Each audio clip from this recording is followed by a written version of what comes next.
pengambilan keputusan pemimpin pembelajaran. Jadi tentang dilema etika dan tentang pendidikan moral. Bapak bersedia untuk saya wawancara? Siap Bu, apapun yang Ibu minta, kalau memang kebaikan Ibu demi melaksanakan tugas ini silahkan akan saya jawab sesuai dengan apa yang Ibu tanyakan.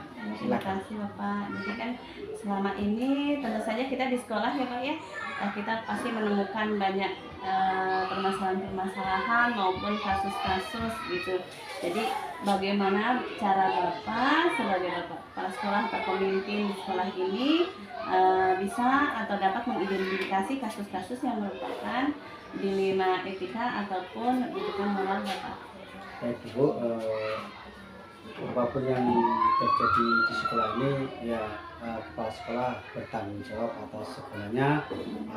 Tidak terlepas semua itu, sebagai kepala sekolah saya juga berharap apapun keadaannya kita sama-sama bisa membantu demi kelancaran sekolah ini. Yang pertama, kasus yang terjadi di dalam dilema etika dan rujukan moral,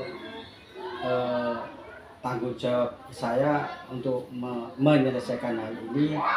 Pendekatannya antara manusia itu sendiri dengan manusia itu sendiri. Artinya dalam memutuskan sesuatu saya harus mengutamakan kepentingan yang mana dulu. Artinya kalau memang di dalam memutuskan sesuatu untuk kepentingan sekolah, untuk kepentingan bersama, ya moral dan etika itu pun harus saya berlakukan secara sama-sama. Artinya tidak memihak antara kepentingan yang satu dengan kepentingan yang lain, sehingga kepentingan dua-duanya itu bisa berjalan dengan baik. Itu seharusnya kita lakukan seperti apa, kalau saya seperti itu.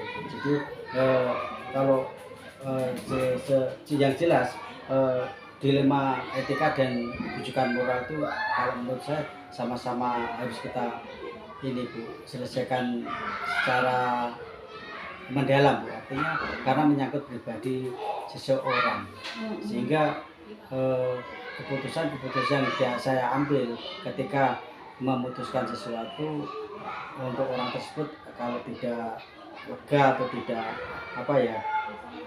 ini kan mereka kurang bagaimana ya, kurang legowo dalam artinya.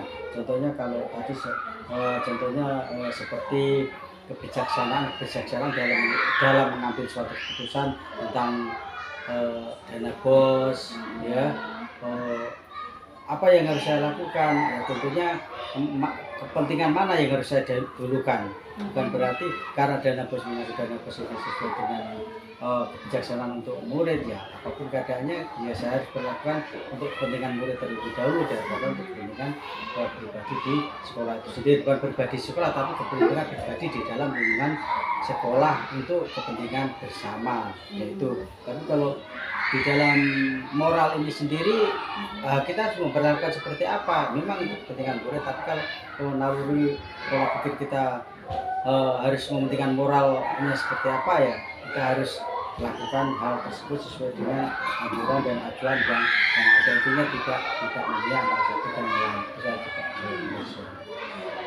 Berarti lebih keberpihakan Bapak kepada murid, yang diutamakan murid. Kalau misalnya kebutuhan guru juga banyak ya Bapak ya, seperti alat tulis kita guru, ATK dan lain-lain. Kalau memang yang dibutuhkan adalah murid, kita mungkin ke murid dulu gitu ya Bapak ya. Iya, seperti itu, karena masyarakat ini kan mengatur untuk anak.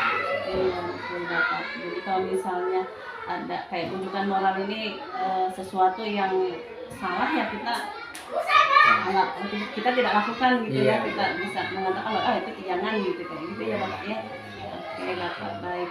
Nah, jadi kan kadang ya Bapak ya, dalam pengambilan keputusan ini di sekolah kita ya Pak ya, terutama kadang ada kasus-kasus di mana ada dua kepentingan yang sama-sama benar atau sama-sama mengandung nilai kebaikan. Ini bagaimana Bapak menjalankan pengambilan keputusannya Pak? Karena kan ini sama-sama benar nih, caranya Bapak bagaimana?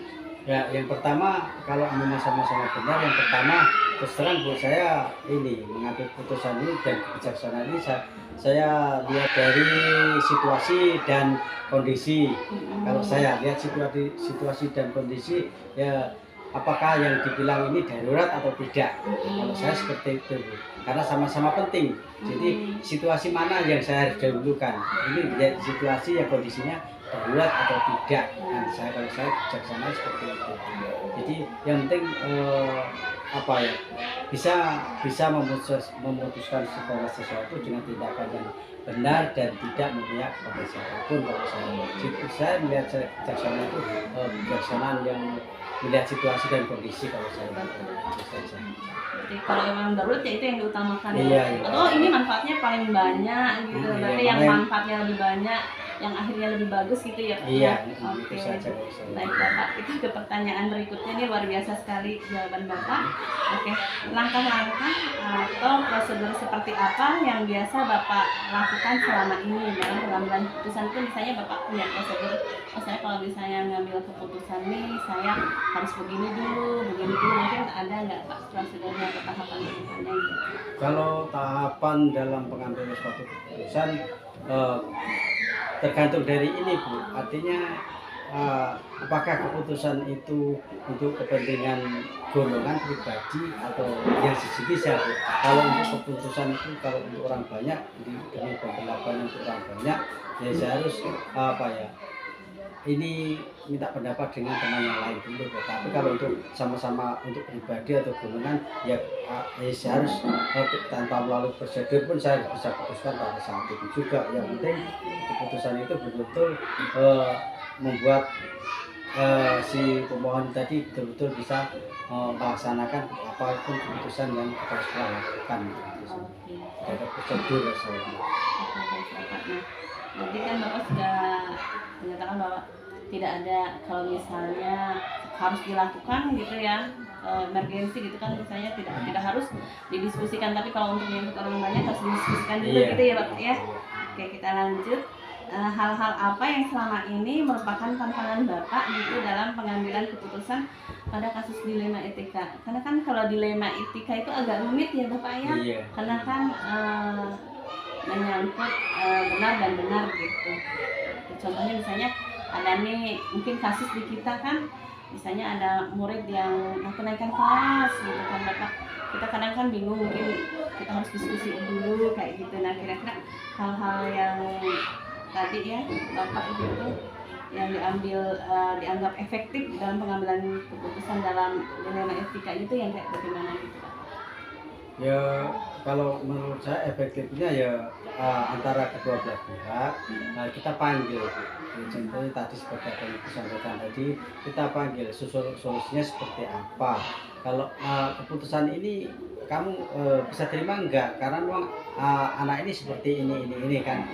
Kalau memang tidak bisa terima terus maunya seperti apa, nah itu kan bisa cari jalan keluarnya, sehingga keputusan yang kita lakukan kan betul-betul berpihak kepada dua pihak, antara sekolah dengan orang tua dan murid itu sendiri. Tidak ada yang merasa dari pengertian yang kita lakukan kepada pihak kedua itu tadi kan betul-betul bisa membuat mereka memahami apa yang kita putuskan dan memahami apa yang dia lakukan selama ini.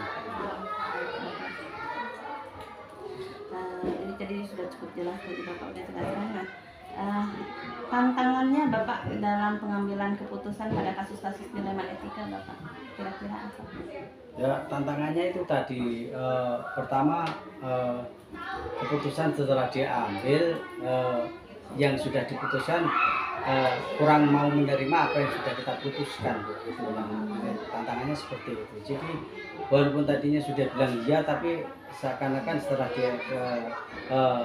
setelah kita putuskan dan pergi, mereka menyatakan bahwa istilahnya berbicara di belakang, nggak mau mengutarakan apa yang sudah kita utarakan tadi. Itu saja tadi, nggak mau menerima apa yang telah diputuskan tadi. Tantangannya. Nah, apakah Bapak memiliki sebuah jadwal tertentu dalam sebuah penyelesaian kasus dilema etika, atau Bapak bisa langsung menyelesaikannya di tempat pada saat itu juga, atau mungkin Bapak punya jadwal gitu ya untuk menyelesaikan bentuk atau prosedur seperti apa yang biasa Bapak bisa lakukan? Kalau jadwal saya rasa tidak ada, Bu. Kalau memang ada masalah pada hari itu juga, apapun masalahnya, lebih baik itu selesaikan pada hari itu juga, Bu. Sehingga masalah yang kita lakukan, yang kita kerjakan tidak berlarut-larut, tidak membuat gaduh di dalam lingkungan sekolah maupun di lingkungan masyarakat, sehingga keputusan-keputusan yang kita ambil pada saat itu akan membuat cerah masalah yang sudah ada pada waktu itu. Sehingga kalau memang tidak cepat diputuskan pada hari itu juga kan akan berlarut-larut, sehingga membuat hal ini tidak baik untuk baik lingkungan sekolah maupun lingkungan anak sendiri dan warga itu sendiri. Jadi tidak ada prosedur, lebih cepat menurut lebih baik untuk diselesaikan. Betul sekali Bapak. Oke, adakah seseorang atau faktor-faktor apa yang selama ini mempermudah atau membantu Bapak dalam pengambilan keputusan dalam kasus-kasus dilema etika, Bapak? Ya, kalau masalah yang mempermudah dan membantu dalam suatu keputusan, ya pertama kita sebagai seorang kepala sekolah harus betul-betul bisa merangkul dari semua guru-guru yang ada untuk kita saling memberi saran dan pendapat, sehingga di dalam melakukan suatu keputusan tidak melakukan keputusan sepihak, sehingga yang lain bisa tahu dan guru-guru tersebut bisa menolong, oh begini Pak, seharusnya seperti ini, sehingga di dalam mengambil keputusan kan tidak semena-mena diputuskan sendiri. Jadi guru-guru sangat penting sekali perannya di dalam lingkungan sekolah, dan apapun keadaannya tanpa guru kita juga tidak bisa mengambil keputusan sendiri tanpa musyawarah. Jadi memang betul kita perlu Bapak sebagai seorang pemimpin udah bijak, jadi selalu melibatkan kita sebagai warga sekolah, sebagai kadang sebagai teman ya Pak ya, sebagai teman, jadi kitanya juga mungkin nyaman gitu Bapak. Jadi selama ini kan saya tidak pernah menganggap bahwa guru-guru saya anggap sebagai anak buah, tidak. Saya selama ini menganggap guru-guru saya itu sebagai rekan kerja saya, karena saya sendiri juga apapun keadaannya tanpa guru-guru kan saya juga tidak bisa bekerja, Bu. Itu saja. Terima kasih lagi. Nah, dari semua hal yang tadi Bapak sudah sampaikan, kira-kira ada pembelajaran apa yang bisa Bapak petik dari pengalaman Bapak dalam mengambil keputusan dilema etika Bapak? Ya, pembelajaran yang saya ambil itu yang sangat manfaat sekali ya. Keuntungan dan kerugiannya ya, apabila kita mau maju bersama, ya segala sesuatu itu harus diputuskan secara bersama, artinya harus dirapatkan secara bersama, sehingga keputusan-keputusan yang diambil tidak sepihak, akan bisa dipahami oleh semua pihak. Jadi kalau ada sesuatu yang katakanlah memihak salah satu orang, kan keputusan itu kan tidak mutlak harus keputusan sendiri, harus intinya itu keputusan itu harus diambil secara bersama untuk mewujudkan hal tersebut. Bagaimana caranya ya kita musyawarahkan itu tersebut. Jadi pengalaman saya seperti itu. Jadi lebih baik keputusan itu kita selesai musyawarahkan bersama, umumkan bersama, sehingga hal sekecil apapun yang terjadi itu kan atas keputusan bersama. Itu yang menurut saya hal yang dapat saya petik pengalaman dari apa yang Ibu sampaikan tadi, sehingga kalau nanti ada yang enak dan tidak enak, karena memang kita sudah wujudkan secara bersama, maka apapun keadaannya ya itu sudah ya kita bisa bersama. Itu yang saya petik manfaat dari apa yang harus kita usahakan, sehingga dilema yang terjadi nggak akan terjadi, karena memang sudah kita lakukan musyawarah, hingga tidak ada atau unek-unek di belakang.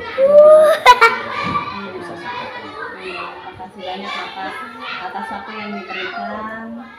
Sama-sama Ibu. Jadi saya minta maaf kalau ya jawaban sebagai seorang bukan berarti saya harus ini pimpin aja. Memang tugas saya sebagai seorang pimpinan, jawaban saya kalau memang kurang memuaskan buat Ibu. Saya harap jawaban Ibu puas sehingga Ibu bisa melaksanakan tugas ini dengan baik. Saya harapan saya Ibu bisa dengan baik dan bisa membuat sekolah ini akan lebih maju dan bermartabat buat sekolah yang lain. Amin, amin Bapak. Saya juga terima kasih banyak, tidak ada kurangnya. Karena di sini kan nggak ada jawaban benar atau salah. Iya. Iya, itu sesuai pemikiran. Bahkan saya banyak belajar dari Bapak. Bapak sebagai panutan saya. Terima kasih banyak ya Pak ya. Iya, Ibu sama-sama semoga sukses Bu. Amin.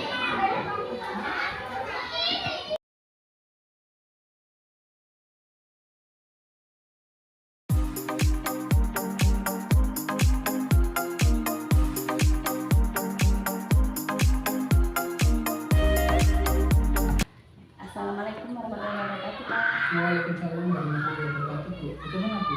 Ya, saya Yanti Kurniati SPDBR dari SD Impres Jaga Bab 9, Ya. calon guru penggerak angkatan 10. Saya dapat tugas Bapak modul 3.1 untuk wawancara dengan Bapak. Iya, iya. Apakah Bapak bersedia?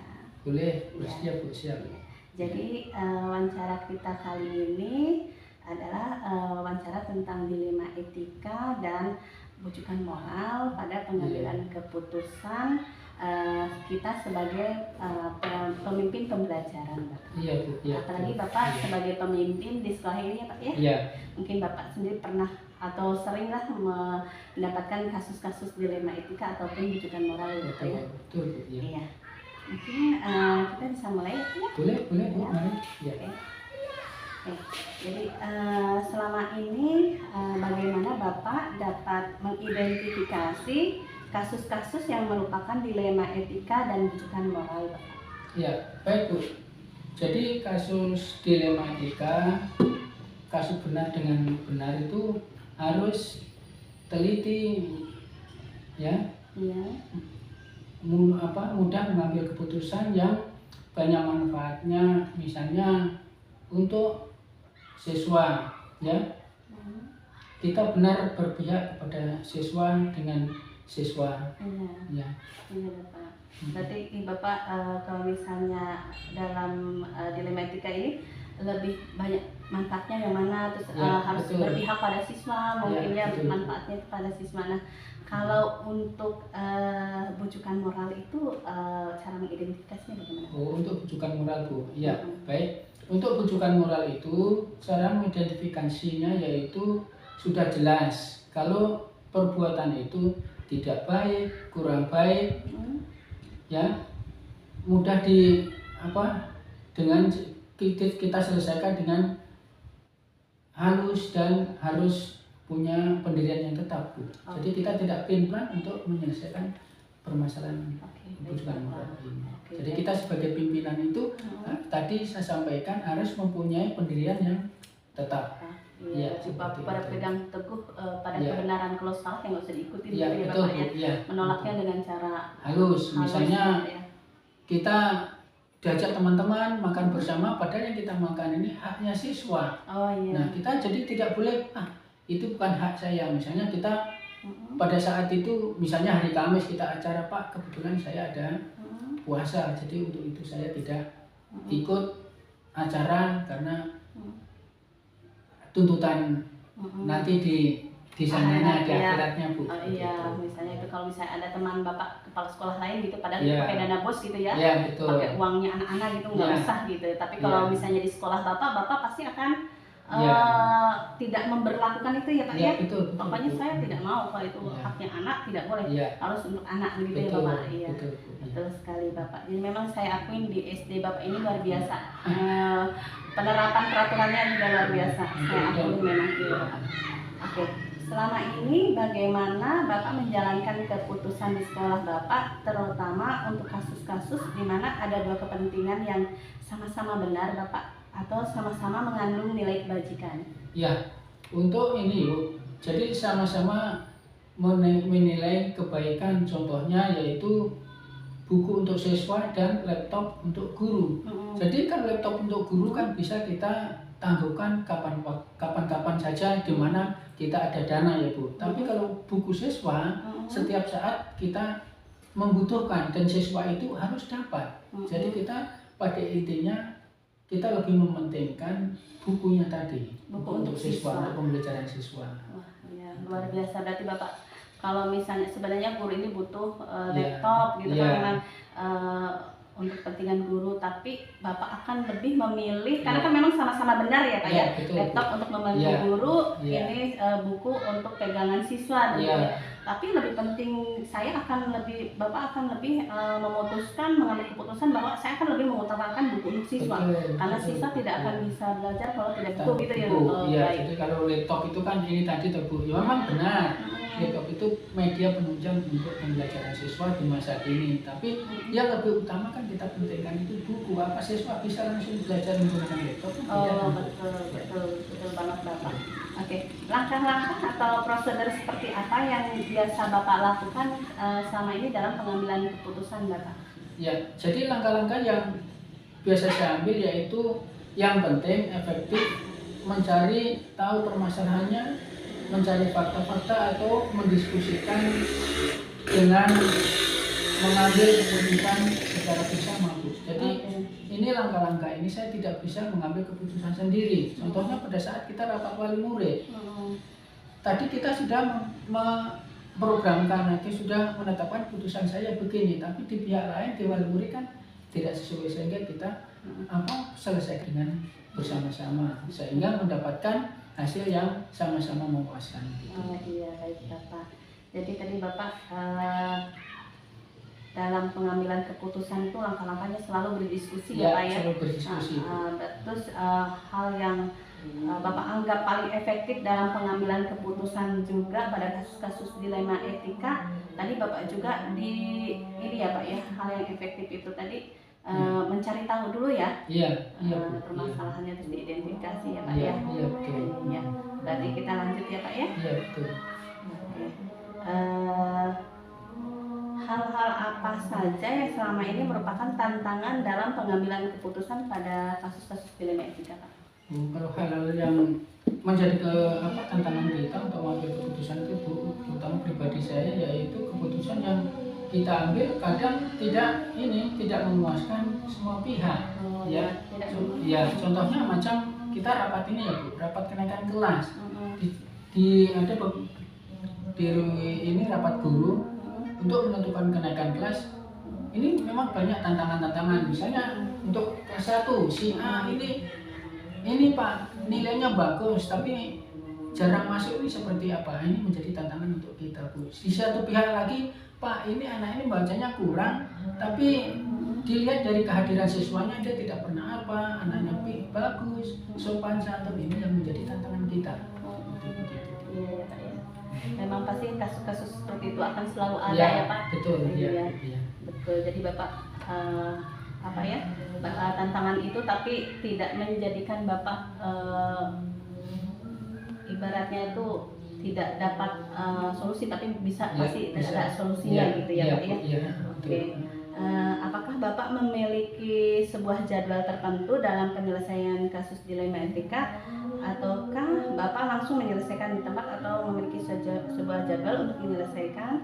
Bentuk atau prosedur seperti apa yang biasa Bapak jalankan dalam pengambilan keputusan? Kalau untuk saya pribadi Bu, untuk mengambil suatu keputusan itu saya tidak memakai harus punya jadwal, tidak Bu. Karena apa? Nanti permasalahan itu kalau kita selesaikan harus nanti ditunda hari ini, tanggal ini, nanti permasalahan ini akan menyebar, akan membesar di luar sana, sehingga saya pada saat ada permasalahan di sekolah saya, terutama di sekolah ini, hari itu juga langsung saya selesaikan Bu.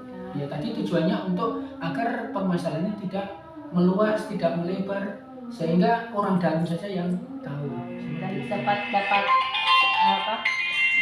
dapat solusinya ya Pak ya. Iya. Oke Bapak. Kita lanjut ya Pak ya. Mungkin adakah seseorang atau faktor-faktor apa yang selama ini mempermudah atau membantu Bapak dalam pengambilan keputusan pada kasus-kasus dilema etika Bapak? Ya baik Bu. itu biasanya kita selalu kita diskusikan bersama, dan faktor-faktornya salah satunya adalah kebermanfaatannya dan jangka panjang, apakah itu berdampak baik atau buruk. Itu saja. Oh iya, luar biasa ya Pak ya, jadi kebermanfaatannya ya Iya, Pak ya. kita cari kebermanfaatan yang baik. Dan selalu didiskusikan dengan teman Iya. sejawat. Oke, Iya, betul. baik Bapak. Dari semua hal yang tadi Bapak sudah sampaikan, pembelajaran apa yang bisa Bapak petik dari pengalaman Bapak dalam mengambil keputusan dilema etika Bapak? Oh, baik Bu. Jadi untuk pengambilan keputusan ya yang bijak dan penuh kasih sayang menghasilkan sesuatu masa depan yang bahagia. Biasanya kita melihat orang-orang di sekitar kita ya yang telah kita bantu atau kita berikan ini, setelah mendengar masukan atau bantuan dari kami sehingga bisa merubah hidupnya yang tadinya gaya hidupnya seperti begini, setelah kita berikan keputusan atau berikan masukan berubah gaya hidupnya seperti begitu. Terus kemudian misalnya ini teman-teman guru yang rukun, solid, dan peserta didik kita sukses di masa depannya ya. Tadi misalnya anak ini tadi waktu di sekolah itu kelakuannya seperti begini. Setelah kita didik, kita bimbing secara baik, beberapa tahun kemudian masa depannya menjadi baik. Salah satu contohnya ada Bu, anak murid saya yang dulu ini OAP ya Bu, OAP. Iya. Dulu anak ini paling bandel, sama sekali sekolah itu kita bujuk bagaimana supaya dia ikuti, malah sekarang sudah jadi dosen di Musamus Bu. Luar biasa. Ya, itulah hasil-hasil yang kita sampaikan ke peserta didik saya tadi. Iya, jadi dari pengambilan keputusan yang bijak tadi Iya, Bapak dan betul. penuh kasih sayang, Iya. membuat masa depan peserta didik itu Betul. lebih cerah ya Pak Iya, ya. betul. Jadi itu karena kasih sayang juga. Jadi Iya. jangan sampai pengambilan keputusan kita itu menjadi penyesalan juga buat Betul. diri kita. Iya. Ternyata pengambilan keputusan itu sudah berbuah manis Iya, ya Pak iya, ya. betul, iya. Bapak punya Anak didik. Iya. orang asli Papua. Papua, iya. Yang dulu bandel karena Bapak pucuk. Iya. Bapak didik, pengambilan keputusan Bapak Iya. juga pada waktu itu tepat sehingga Iya. sekarang anak tersebut sudah menjadi Iya. dosen Universitas Iya. Musamus. Iya, Wah, betul, Bu. luar biasa Iya. Bapak. Iya. Ada lagi yang ini Bu. Iya, Ini juga anak WAP juga. iya, Sekarang setelah lulus di SMA 4, iya. ya anak itu lumayan ini juga anak seorang PNS juga. Dulunya juga seperti itu. Ibu tahu orang-orang WAP itu seperti apa. Setelah kita didik, kita bujuk dengan baik ya. Sekarang malah dia kemarin setelah lulus dari SMA 4 itu dia ikut tes di perguruan tinggi kedinasan. Alhamdulillah sekarang lolos di PDN. Wah, luar biasa ya Pak ya. Itu Alhamdulillah. sudah berarti lulusan-lulusan sini, anak-anak didik Bapak juga. Alhamdulillah. Ya, alhamdulillah berkat keputusan yang bijak ya Pak ya. Iya, Bu. Jadi memang itu terima kasih banyak Bapak. Jadi Iya. saya tambah ilmunya, Iya, Bu. tambah pengalaman dari Bapak yang Iya. luar biasa. Iya. Terima Iya, kasih Bu. banyak Bapak Oke, atas sama-sama Bu. Iya. pendapat Bapak dan masukan Bapak untuk saya. Iya. Terima Iya, kasih. semoga bermanfaat Bu. Iya Bapak, Iya. pasti bermanfaat. Iya. Ya, assalamualaikum Iya. Pak. Waalaikumsalam warahmatullahi wabarakatuh Bu.